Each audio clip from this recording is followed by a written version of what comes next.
Hello and welcome to a joyous podcast of Believe in Arizona State, David. That was an awfully nice game on Saturday against the Colorado Buffaloes. It's good to see a smile on your face.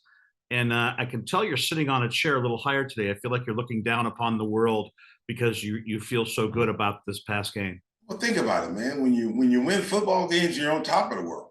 And right now, Arizona State football team did what they were supposed to do. They went down to Boulder and played a competitive Colorado football team. And when these two teams were equally matched, They and were. we said that last week that these two teams were equally matched. It was just who's going to make the plays and who was going to take care of the football and who was just going to play football. Once again, I thought the high altitude didn't affect Arizona State. They seem to play well, but when you're a 13-point favorite, remember I talked about that. You It's sure kind of did. scary. That's kind of Multiple scary. times. I didn't like that 13-point favorite stuff Well, because and they didn't cover 13 and they points. did not cover. So once again, I think for us, ASU, a W is more important than trying to cover the spread, and we got the W. I was looking for things that David, they've really come on the last couple of weeks. And had they not lost that one pointer, and we know there were a number of ways they could have beat Stanford before that game was over, we'd be riding a three-gamer, which would include Washington, Stanford, Colorado. I was looking for little things, the intangibles too, and I don't want to get way, way ahead of ourselves, but there's one thing that I just wanted to talk to you about because I knew that we would be so proud of this. Remember earlier in the year, and I want to say it was Oklahoma State and somebody else back to back, maybe Utah, that caught us on the flea flickers. Well, Colorado tried a flea flicker this year, and Chris Edmonds, beautiful rising interception over the top. He did not get sucked in. He stayed where he was supposed to stay. And you were always saying, don't be caught looking other places. Do your job. Stay where you're supposed to be. He did. He picked that ball off, and that gave me a great feeling about the rest of the game. Well, Dave, I've always said it about pay attention to detail. Everything you do in life has detail oriented upon it. Okay. So when they're playing football, everybody has a job. 11 players have places to be on both sides of the ball. When they start doing all them reverses and flea flickers and whatnot, and you got man to man on the guy, you shouldn't be looking in the backfield. You shouldn't even see the flea flicker. What you're supposed to be seeing is the guy you're covering. And on that particular play, the guys that were covered, they were covered. And that's how you sustain good defense, good offense when you do your job. And you're going to hear that from me 24/7 because that was instilled in me when I came to Arizona State with Willie Shaw, on top of being in the NFL with Dick LeBeau. If you do your job, and if everybody does theirs, you got a chance to win. It's Right. when 10 guys are doing this job and the freelancer is out there doing his own thing. And when you do your own thing, guess what happens? It messes up the coordination that you have on defense. David, I remember back to when we had Daryl Clack on. Yes. And I've loved the guests we had on. And one of the first things I said, Daryl, did you watch the game this week? And he went, yes, I did. And that wasn't Arizona State football. David, as an alum, as an All-American, did this look closer to what you expect an Arizona State football team to look like when they take the field? Yes. What I liked about this game, Dave, is that, we go down the field and we score. Colorado gets the ball, they go down 3 and out, we go get the football, we go down and score. There are things that I said to you, the intangibles. The very first possession of the game and the very first possession of the second half. Well, you're huge on the first possession of each half. Yeah, so the first possession of Arizona State's was the kickoff team to Colorado. And then when Arizona State's defense got out there 3 and out, that's a win. That's a win right there because now we get the football. Colorado doesn't score any points. And now our offensive's first possession of the game, we go down the field and score. So right now we're up 7-0, but yet we have defeated Colorado twice. We stopped them on 3 plays, and then we went out and scored the football. So those are the intangibles that a lot of people don't see. That's very, very important because Colorado scored a touchdown on the first possession. We scored a touchdown on the first possession. The final score is probably tied due to the fact that that first possession, we stopped them and then we went down and scored. So it's important that if you can, all three phases of the game have to work. That's offense, defense, and special teams. If two of those phases are good and the other one isn't, you're going to have some issues. We were fortunate, again, against Colorado, an evenly matched team, right, that all three phases of the game was good for us. And it showed with the numbers in the game. It showed on third down. It showed on sure. turnovers. It showed on defense. It showed on time of possession. And when you have all of those working for you, that's why they came out there with a W. Let's give a little credit where it's due to Colorado. That they're not a bad football team. I know they're now what, 1-7. 1-7 now. Yes. 1-7. They're a pretty decent 1-7, and they had a couple players. Deion Smith. They had a running back that was lightning, could catch you. He's a dual threat. And then when you talked about special teams, that you want our offense, defense, and special teams, and we played a pretty nice game, but we were exposed on one play, and that was when Jordan Tyson, a lightning fast freshman, to the house, man. He was gone. Oh, he took it to the house, and I don't think anybody got within a fingertip of him. But and that's, look, Colorado's Colorado. They were playing at home. They gave us a nice ball game. They are not our next opponent. No. They are not UCLA. No, they're not. Big, strong, and fast as they were, if we were on an airplane, they'd be coach seating, and UCLA would be up in first class. So we've got to shore up for sure. If Colorado can do that on a punt, Lord knows what we're looking at when we face when UCLA comes to town. And see, Dave, those are the things too that if you win the game, that long punt return doesn't exist. We can go back home and correct that. Right. When you lose the game, you got to go and correct it, but it's a bitter taste in the mouth because we just gave up an 88, 90-yard punt return or kick return. No matter what it is, we gave that up. But when you win games, you can go back and correct those because it's a aha moment. Oh my gosh, we just gave that up. Oh man, we won the game though. Woo. You take the sweat off your brow and you feel good about it. But yet when you lose a game, you got not only to deal with the loss, but you also got to deal with the punt return that you gave up the touchdown because that was the difference of the game. But in our case, we didn't have, it didn't hurt us enough that we lost the game. So yeah, I'm right. Mistakes you've always said, make mistakes fast, make them fast. And if we come back and win, which we did, we not come back and win, but if we win the ball game, those can tend to get overlooked until the film session. It's sure not going to get looked at. I'm kind of curious, a defensive guy, and I'm not even sure. I've never asked you this question. Did you play special teams either for ASU or the Bengals? Did you ever have to take the field for special teams? You know what, Dave? It's funny, man. I only played I've never asked you that question. I played special teams when I went to the Raiders. I never played a special teams play in Cincinnati. Well, I won't say I've never played special team play. So on fourth down, when it's fourth and probably about 3 or 4, and we don't bring out our punt return team, right? Defense stays on the field. We call it safe. We'll put a punt returner back. We'll take a defensive back out the game, but the defense stays on the field because we want to make sure they punt the ball and not run a play.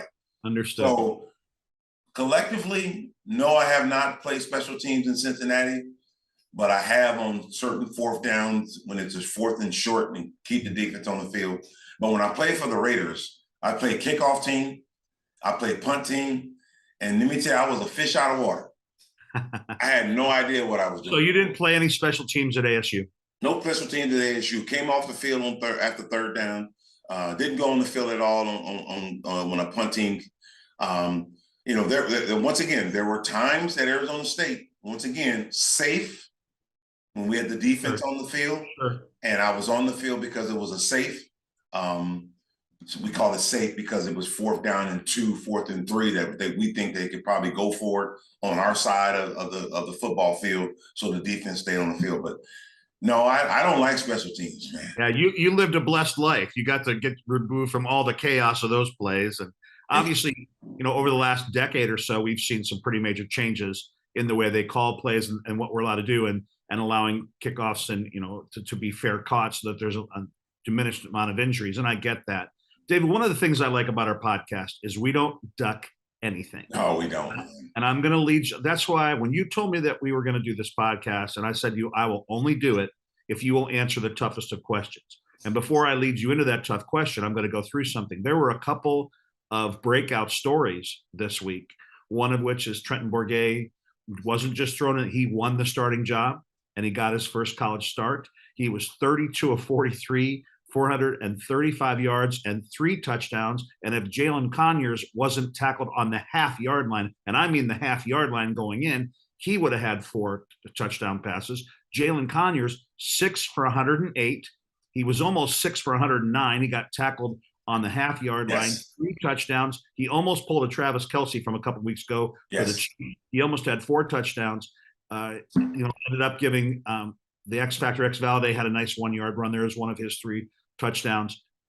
There's a nice coming out party. However, there was a young man standing on the sidelines watching that game named Emory Jones, who started the season as the starting quarterback after going through the portal, coming here, hoping to win that job, did win the job, just lost the job. Tell me, David, tell us all, what's that feel like as a player? That's tough, Dave, because I've been there. I've been there when I left Cincinnati and went to the Raiders, coming off a Pro Bowl year, go to the Raiders, and they've got Eddie Anderson at strong safety and a rookie they drafted #1 at free safety. And when I got there, I watched. I'm a 3-time Pro Bowler. I played in the Super Bowl. I was defensive back of the year. And then I go to the Raiders, Los Angeles, and I'm sitting and watching. And that's a tough pill to swallow. That's one of them big, large pills that you put in your mouth that get caught in your throat as you're trying to swallow it. And, but you have to understand, and I'm pretty sure Emory understands the game, that if you don't produce, there's always a guy behind you ready to play. Sure. And, I think it's tough, especially going through the transfer portal to come to Arizona State after Arizona State's quarterback from a year ago goes to the transfer portal and goes to LSU. And by the way, watching him have the season he's having for LSU and bring them back to prominence, that can't be easy either. No, it can't be, because I think that kid, Jaden Daniels, was a pretty good football player. And once again, sometimes it's a system. Sometimes you have a system of quarterbacks that can do certain things that, if you're asking me to be a passing quarterback and I'm a running quarterback, guess what's going to happen? My passing yards are going to look bad. But if you flip that, a passing quarterback, ask him to run, who runs a 5-second 40, a 5-second 90, or not even a 90, a 5-second 20, he's really slow. So Emory Jones is in a tough spot. And like I said, I've been there before, but your number's always one play away from being called. And very true. The young man who came in there and took the quarterback position, I don't think, not only do I think that he won that position, but it's always too a coach. I got a coach who is trying to set up his football team. The interim coach steps in here now. He's going to be an interim head coach for the rest of the year. He's got to put his stamp on his team, meaning the players that he wants to play and start and do what they need to do. And I think that's what he did. Would they also be looking at, Sean Aguano doesn't know if he's going to be coach next year or not. I'm sure there's going to be a pretty national search for that position. He's building a nice little case on what he can do, whether it's at Arizona State or somewhere else. He's given himself a nice resume build with what he's done. When that Eastern Michigan game was over, you and I were kind of like, whoa, where do we go from here? Where does the team go from here? And look where they have come from here. But so there's the possibility that he stays on, but who knows? But you're right, he's putting his stamp on it. Is this also a chance to look at some players, knowing that next year's a brand new year, starting off 0-0? Do you put a couple people in position to see if they can play now so that you know what you've got for next year? Yeah, no doubt. I think Sean is putting up his resume. They know what Sean can do because he's a running back coach. And he's got some pretty good running backs in that backfield. But now he's also not only this running back coach, he's the interim head coach. He's the field leader. So he is going to put his best product on the field because he too is putting up a resume. Right. Can I run a high-powered Power 5 football program here at Arizona State? He's coming from Chandler High School, I believe, in Arizona, I where believe he you're was right. a dominated high school football coach and won some state championships. I think So, I remember reading or hearing that they won 3 in a row, possibly 3 in a row, and then he was a revered. so when you start talking about the football team that he is displaying, putting on the field, practice, people can come alive in practice. There are people who are practice players, and there are people who are game players. I played with some guys, man, in practice that could outrun everybody, that could out hit everybody. But then when they got in the game, they had their eyes closed. But see, this is what Sean was looking at. He's looking at the opportunity of, what does Arizona State really have to lose, Dave? Just another game. You know, I thought of that yesterday. I thought of that. You know, we've at when that, you know, they lost that game to Eastern, and that changed the whole season. And from that point on, I asked you and I asked our guest that week, what does this mean? And it might have been Derek Black. I said, doesn't this now mean that they can play because they have nothing to lose? And you both went, it sure does. And they have played differently since that loss. And then, and once again, Dave, we're going to go back to those players, those 115 players that they have on that team, are once again auditioning because of the turmoil and the change in coaching staff, that now I have a chance to get it. And I have a chance to go out and prove that I belong on the field, because they were already set. When Herm Edwards had that football team coming into the first game of the year, they had a starting quarterback, they had a starting running back, they had a starting football team. That football team started. Them 22 players were going to be the starters if they stayed healthy for the rest of the year. And then when Herm lost his job, the doors open now. Oh, shoot, I got a chance. Got a new coach. I'm pretty close to getting there playing. I maybe have a few plays here and there, but I want to be the man. So what I'm going to do in practice, I'm going to go out there and prove that I should be a starter. And guess what? That's why that quarterback was in that game. And he's probably going to be the starting quarterback for the rest of the year. He looked fabulous. And once again, interception, but soon as you look at Emory Jones, you say, not a bad quarterback, but he's not making enough plays for us to win. And now we got to put in our backup, because our backup in practice, he's getting the ball around. He's delivering the football to people. And at one time in this game, Dave, I think he was 10 for 10. Yes. Before his first incompletion pass, they were running a screen. And because the guy was covered, he had to throw it down to the ground of the defensive lineman. To me, that's not an incomplete pass. That's a smart quarterback not trying to force something to have a turnover on his football team. So he threw the ball in the ground. And then I think the next time he tried to throw a pass, he got hurried and hit in the back. Right. So you know what? Once again, that's telling me that this young man is a student of the game and he's paying attention to detail. And that's why he's got the starting job. He's got to be elated. I could tell you were excited about the beginning of this game, because I was getting, you were taking pictures of the stat pages every 5 to 7 minutes. And I remember once you said it was 8 for 8 for a certain number of yards and 2 touchdowns already. And then it was 10 for 10. And he finally, let's go through, David, as we always do. Let's go through a few of the stats in this matchup. First downs, we had 22, they had 20. This is an interesting stat because, you know, we were both at 50%. They just had a higher number. First downs, 22 to 20. Third down efficiency, we were 7 out of 14. We converted 50% of our third downs. They were 9 out of 18. Sound familiar? Last week, we gave up 9 out of 19. This way it was 9 out of 18. Total yards, we put up 557, 435 again through the air, 122. And let me talk for a second. I'm going to come out of the stats for a second.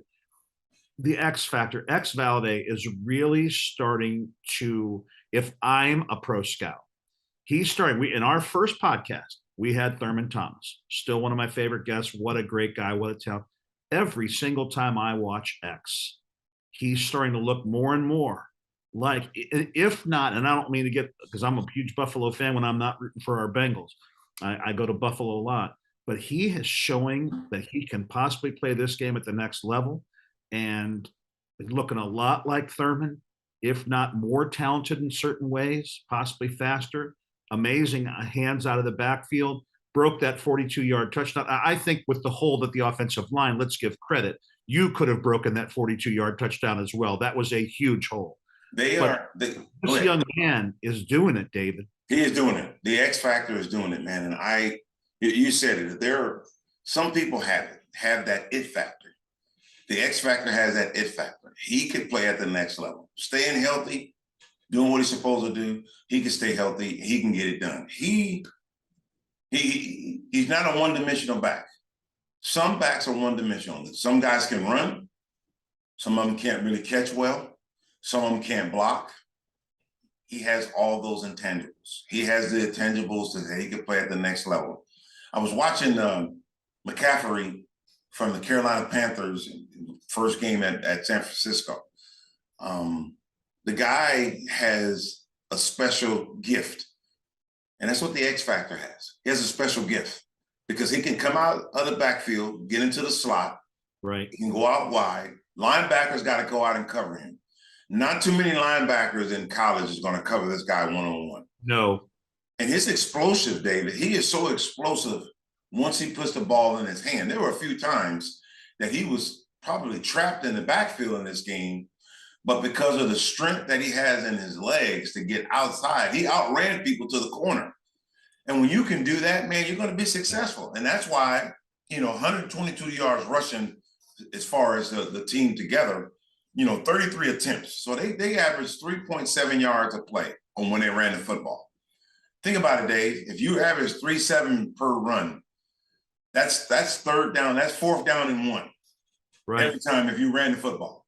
And we talked about that last week. What's the goal? 3rd and 2. Third and 2. 3rd and 1. Yes. A manageable, makeable 3rd down. And if you could do that, you got a chance. And on top of that, when your quarterback is averaging 10 yards a pass attempt, that's a first down every time he throws the football. But 557 yards of total offense. When you look at that number, you're probably looking at a football team who scored in the high 40s, high 50s. We scored 42 points. Right. And the game was to win the game and control the football. And our quarterback did that. He controlled the football game. He made plays with his feet as well as with his arm, and he found his receivers down the field, and they made plays. And when they made plays, man, let me tell you something. Arizona State's a pretty good football team when they make plays. It's nice. It's nice to have this conversation leading into the next conversation. There's a pretty decent football team coming in to play this weekend.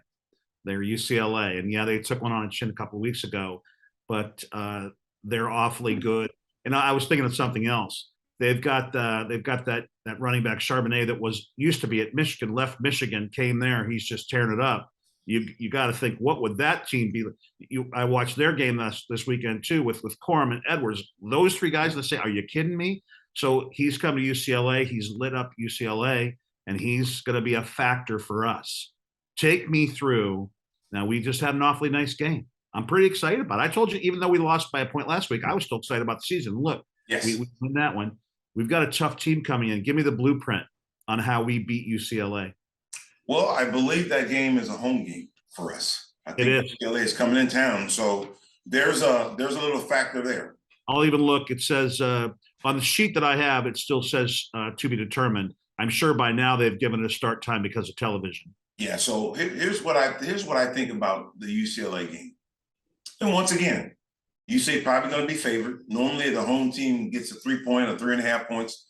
UCLA is probably going to be favored because they're ranked and they're only have 1 loss on the year, ranked number 12. Going to be a tough ball game, but I think our environment gets loud, and because Arizona State fans are probably some of the best in the country. They get that 80,000 seat stadium lit up and with a lot of noise. Depending on what time of day they play, it doesn't really matter. Is it a 3:30 game or is it a 7:30 game? It's still football. But I also think too that Arizona State's coming to that game with that same mindset. What do we have to lose? What did we have to lose against the University of Washington when they came in? You keep it close, you make plays, you got a chance. This football team playing against Colorado, supposed to beat Colorado, should have beat Stanford, wind up upsetting Washington. The mindset hasn't changed. It's their 11 versus your 11. You take care of your job, you beat your guy, got a chance to win the game. What they don't want to do is get into a track meet with UCLA. Right. A track meet with UCLA is not good. Quarterback for UCLA last week against Stanford didn't throw a touchdown. He normally throws touchdowns. Multiple touchdowns. And what he's also got are the wheels. He's a very special player. And think about this. So when your running back carries the football 21 times and has 198 yards rushing with 3 touchdowns, and your quarterback really doesn't have to throw the football. And I think that's what happened with Stanford. He threw the football 29 times, completed 18 of them for just under 200 yards. But once again, when you're running the football, you don't have to do a whole lot. As long as your quarterback is maintaining and controlling the football game. And that's what UCLA quarterback did last week. But I will tell you this here. Arizona State's defense looked much better last week against Colorado than they did against Stanford.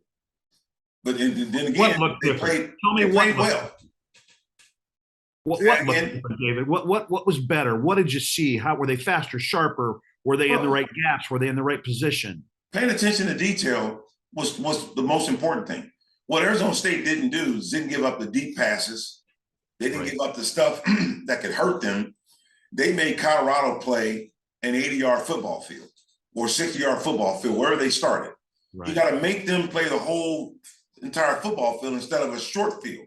Special teams is really good by putting them back there in their own, deep in their own territory. So Arizona State can blitz some teams. They can play man-to-man. They can play a zone blitz. They can do a whole lot of things to the offense when the field is longer than it is shorter. And Colorado struggled with that. So that's the same thing they're going to have the game plan they had against Colorado, they need for UCLA coming up this week. What I think that they have done the last couple of weeks, and I've never been a football coach, and I've never been a major college football coach, but if I'm UCLA preparing for us this weekend, I go back 3 weeks. We beat Washington. We beat them in a nice game. We just lose to the team that they just played and handled them pretty well at home. And then we beat Colorado. I think in my meetings, I'm giving us a lot of respect. And I'm telling my team, gentlemen, we're heading to a game that's going to test our mettle. Is that what you believe will happen from their end? Yes. Let me tell you something, Dave. If I'm UCLA, and there's a saying, when a wounded dog laying down, if you don't take him out, he's going to come and bite you. Okay, so that wounded dog is Arizona State finna play UCLA. If UCLA plays ASU lightly and maybe look, I don't know who UCLA plays the next week, but look past Arizona State, they're going to get bit. Because once again, UCLA has a whole lot to lose at 7-1, ranked 12th in the country, than Arizona State being 3-5 with no ranking coming in playing against them. So if I'm UCLA, this is the Pac-12 championship game, because that's where you want to be. You want to be in the Pac-12 championship game. You have to play that game week in and week out. Arizona State has nothing to lose. All they have to do is go in there and take care of business and fight UCLA like they did against Washington, and they can come away with a victory. Take me back to that energy. Take me back to that energy coming out this Saturday. Imagine what it's going to be packed. It should be packed. Not only are they on a roll playing one of the better teams in America, what's that energy going to look and feel like, and can it make a difference? Well, let me tell you something, Dave. It can make a difference, because I'm going to go back to 1982 when I was being recruited by Arizona State and not being recruited by UCLA and USC.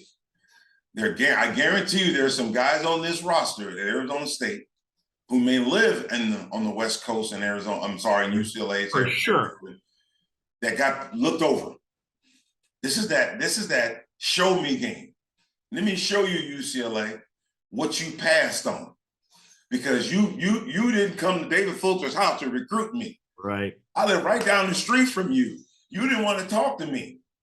And then all of a sudden, now I get a chance to play against you. Well, let me tell you something, Dave. That first game that I played against UCLA in the Rose Bowl, at the Rose Bowl, we came down there and we wind up tying the game 26-all. But I had a 19-tackle game, a quarterback sack, some fumble causes, an interception, and a whole lot of tackles. And when that game was over with, when I walked off that field, them UCLA coaches looked at me and said, "We lost you." No, you didn't want me. So if I'm an Arizona State player and I'm going to play UCLA, and I don't want to say it's grudging, you holding grudges, but I wasn't good enough to play for you. Let me show you what I can do right here at ASU, and I'm gonna come out there and I'm trying to beat you guys on Saturday. And I'm assuming following, 3 awfully nice games in a row. I know we stumbled last week, but darn it, we almost had it. So Washington, Stanford, beating Colorado, probably a huge recruiting day, packed stadium. Imagine we come out with the victory, which I believe we can. I think this is going to be, I don't know what the over under is going to be 100, but this is going to be quite a game, and it could be awfully exciting, David, for those recruits. And imagine if UCLA isn't recruiting them and we either beat them or take them to the final bell, how those young men are going to feel about coming to ASU. So think about when these players are coming into that stadium and they're being recruited by Arizona State, and they invite them into the locker room and invite them into dinner. They come to breakfast that morning. They watch with the walkthrough, all those type of things. And they're standing there on the 50-yard line watching these guys warm up. And in their mind, Dave, wow, this is electrifying. My high school holds 2,000. This place holds 80,000.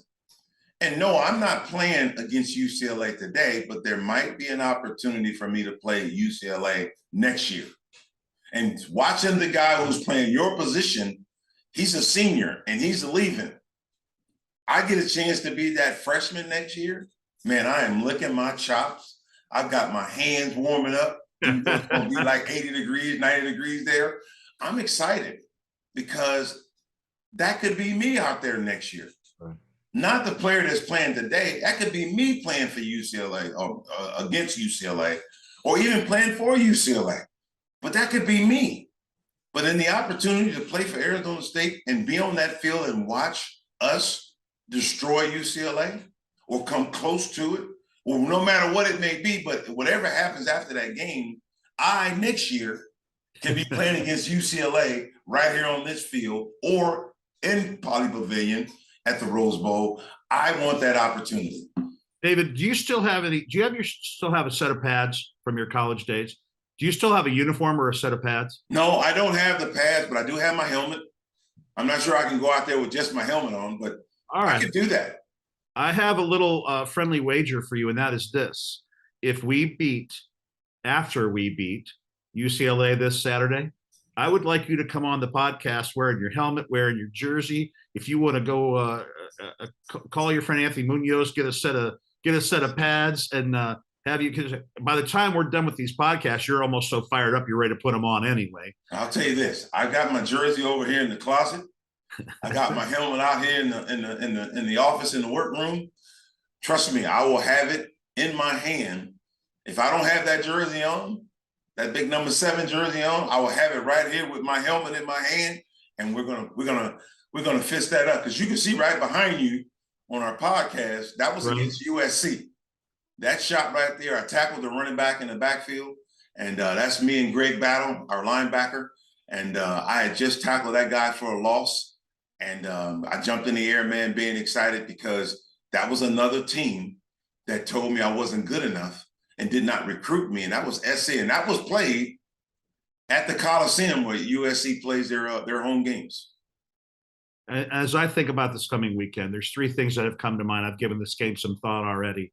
Number one, I don't think we can have many turnovers, and we sure can't have any turnovers to give them a short field. Number one. Number 2, their quick strike ability.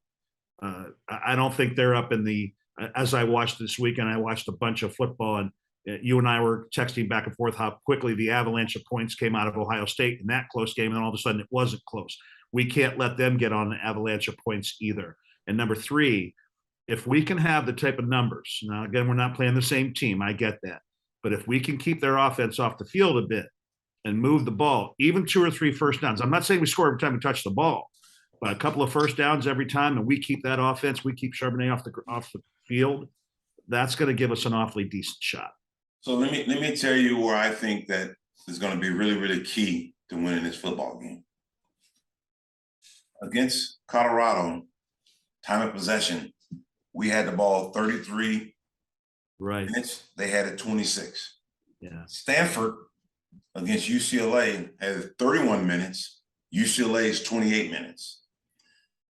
We're going to have that football a little bit longer than UCLA. And you said it, keep UCLA's offense off the field. What we can't do is go 3 and out, 3 and out, 3 and out, 3 and out. We have to sustain drives. We have to move the football. And I think we talked about this with Willie Shaw and Stanford, how Stanford's thought process is with the football on offense. It doesn't really matter what we do on first down or second down, as long as we finish 3rd down and 2 or 3. Right. If you can be a 3rd and 2 or 3 football team, that gives you a chance. But the only way really to get 3rd and 2 is be successful on first down, meaning that it needs to be 1st and 5, 1st and 6, 6 yards, 5 or 6 yards. That way you can do anything you want to do on the second down. But if you have to throw the football 20 yards down the field on 2nd and long, you defeat yourself. And UCLA doesn't do anything to you. It's because you are playing behind the chains. You need to play inside the chains or in front of the chains. And that's how we're going to beat UCLA. Well, keep if we the go ball 3 away and from out, their offense and keep doing what we normally do. I agree. Excuse me. I didn't mean to step over you. Chip Kelly's, obviously loves to press it and loves the quick strike. And if we go 3 and out, 3 and out, 3 and out, we might be talking about some quick scores. And I don't think they're the easiest team in America to come back from. So I completely agree. It'd be nice to, and as you always say, it'll be real interesting to see the first drive of each half and how we, depending on whether we win that. And I always ask you, what's the most important play of the game? And you always say the coin flip.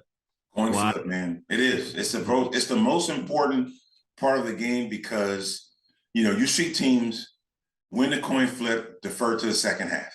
Almost everybody does. Now, I saw that, but I've also saw some change. Like when the Bengals went 0-2, Joe Burrow said, if we win the coin toss, we won it because it sets the tone of the game.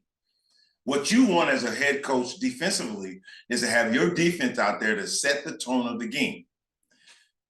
But there are some circumstances that are obviously out of your control. If you are trying to set the tone and you want to force UCLA to come down and score against you, give me the ball first. Let's go down and score, and then make UCLA come back and beat us. That's the whole strategy of this game. UCLA has to come back to catch Arizona State. That means every time we score a point, we have to score when they don't score. Or if they score, we have to score. You want UCLA to chase you. You don't want to chase UCLA. And if we get the ball first and score, put the pressure on UCLA because they have more pressure on them than we have on us. So yeah, you can defer the football because you want it the second half, but sometimes that backfires. But I do understand why you want that, because if you score before the end of the half, you get the ball at the first possession of the second half. If you take the ball and UCLA scores at the end of the half, now you got to be down more than 7 or 3 because they get the ball the second half. Let me cover put the pressure on UCLA. I agree with you. Don't put it on us. Put it on them.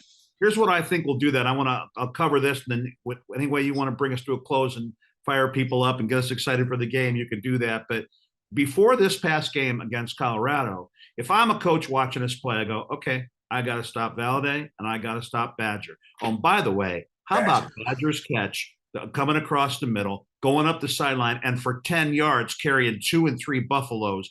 That impressed me. And I guarantee anyone that's watching football who's thinking about the next level for that young man, watching him carry 3 or 4 Buffaloes for an extra 10 yards inside the 5-yard line, I caught myself clapping, watching it live happen. What I liked is they can't just focus on those 2 guys. Trenton's an excellent quarterback. And Jalen Conyers, we already have Messiah Swinson, who's, again, an amazing tight end. They can't just shut those guys off and think they're going to shut us off.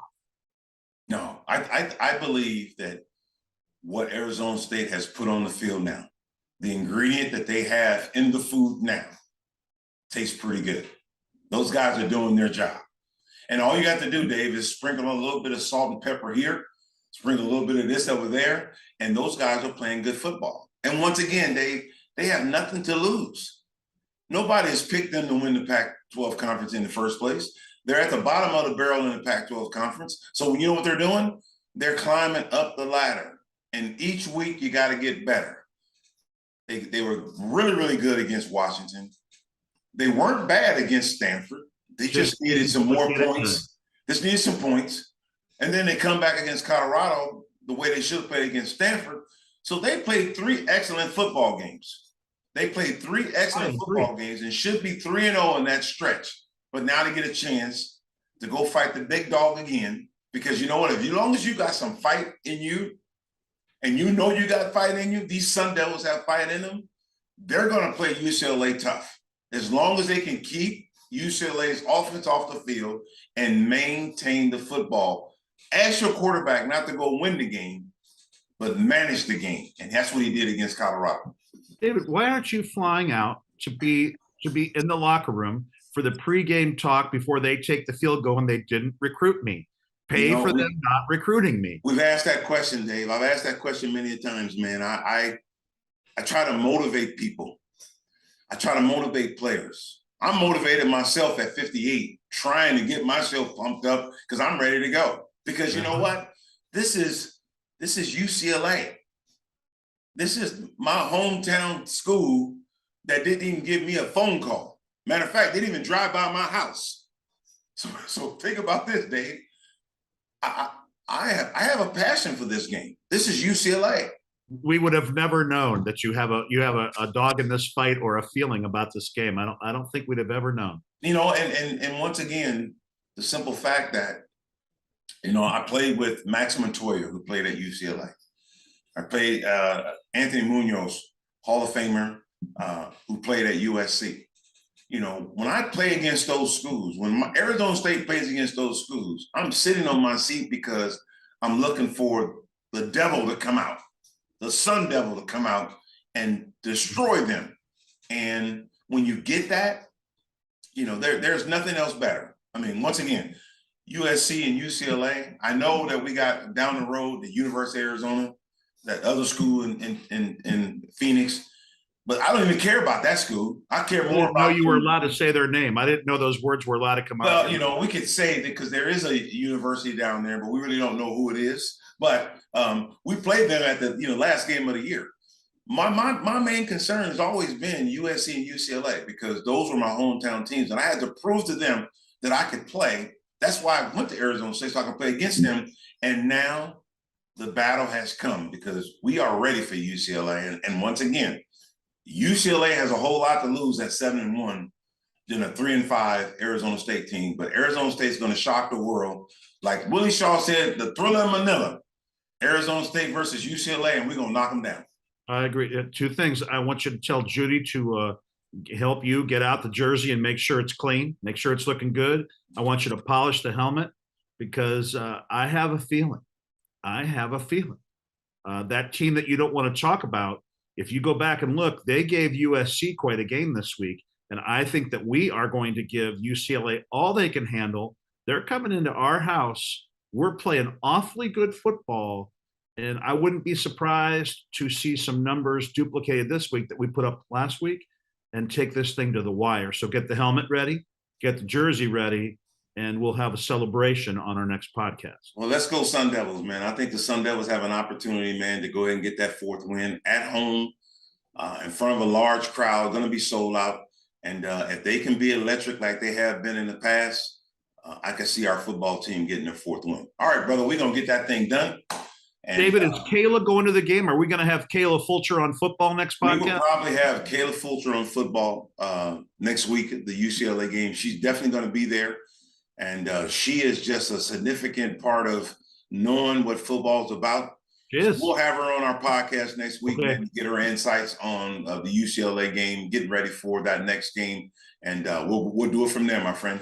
You in full uniform, Kayla Fulcher on football and a win. I'm ready. I'm in. Count me in. D&D square, baby. We'll be back next week, man. See you, my friend. Good to see you, David. All right, brother.